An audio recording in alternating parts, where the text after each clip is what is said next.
We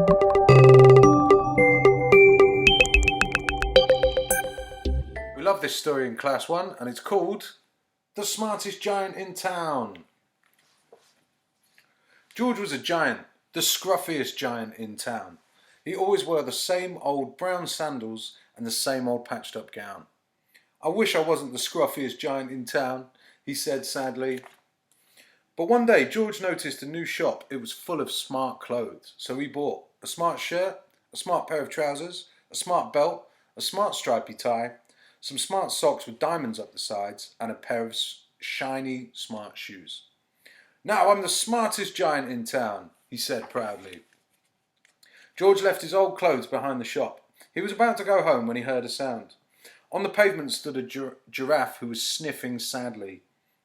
"What's the matter?" said George. "It's my neck," said the giraffe. "It's so very long and so very cold. I wish I had a long warm scarf." "Cheer up," said George, and he took off his stripy tie. "Didn't match my socks anyway," he said as he wound it round the neck of the giraffe. It made a wonderful scarf. "Thank you," said the giraffe. As George strode home, he sang to himself, "My tie is a scarf for a cold giraffe, but look me up and down, I'm the smartest giant in town." George came to a river. On a boat stood a goat who was bleating loudly. "What's the matter?" asked George. "It's my sail," said the goat. "It blew away in a storm. I wish I had a strong new sail for my boat." "Cheer up," said George, and he took off his white new shirt. "It kept coming untucked anyway," he said, as he tied it to the mast of the goat's boat. It made a magnificent sail. "Thank you," said the goat. George strode on, singing to himself, "My tie is a scarf for a cold giraffe, my shirt's on a boat as a sail for a goat. But look me up and down, I'm the smartest giant in town." George came to a tiny ruined house. Behind the house stood a white mouse with lots of baby mice. They were all squeaking. "What's the matter?" asked George. "It's our house," squeaked the mother mouse. "It burned down and now we have nowhere to live. I wish we had a nice new house." "Cheer up," said George, and he took off one of his shiny shoes. "It was giving me blisters anyway," he said, as the mouse and her babies scrambled inside. The shoe made a perfect home for them. "Thank you," they squeaked. George had to hop along the road now, but he didn't mind. As he hopped, he sang to himself, "My tie is a scarf for a cold giraffe, my shirt's on a boat as a sail for a goat. My shoe is a house for a little white mouse, but look me up and down, I'm the smartest giant in town."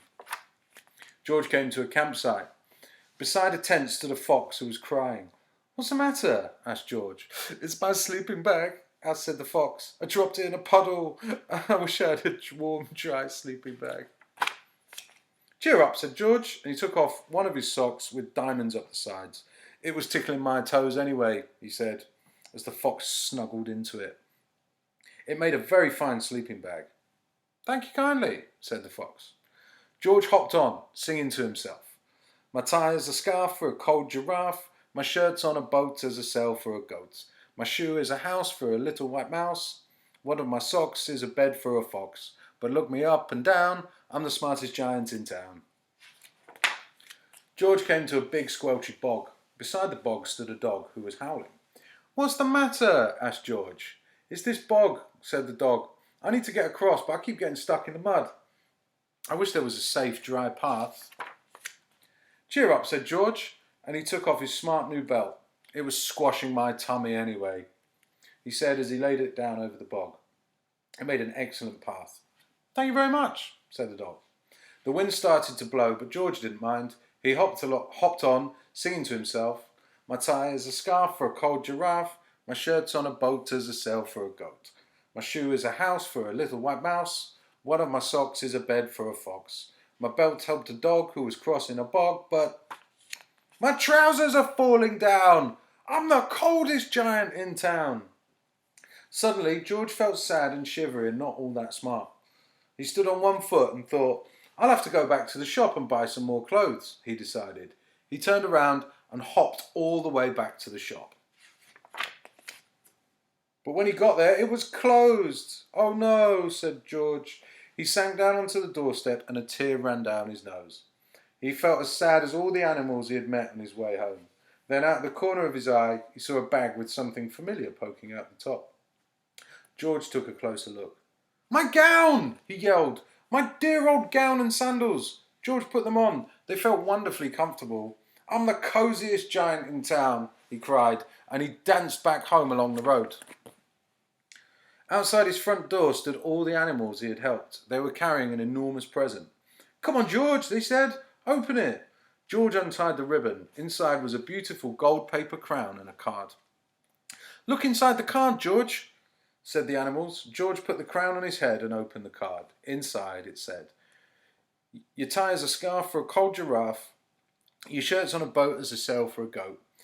Your shoe is a house for a little white mouse. One of your socks is a bed for a fox. Your belt helped a dog who was crossing a bog. So here is a very fine crown to go with the sandals and gown of the kindest giant in town."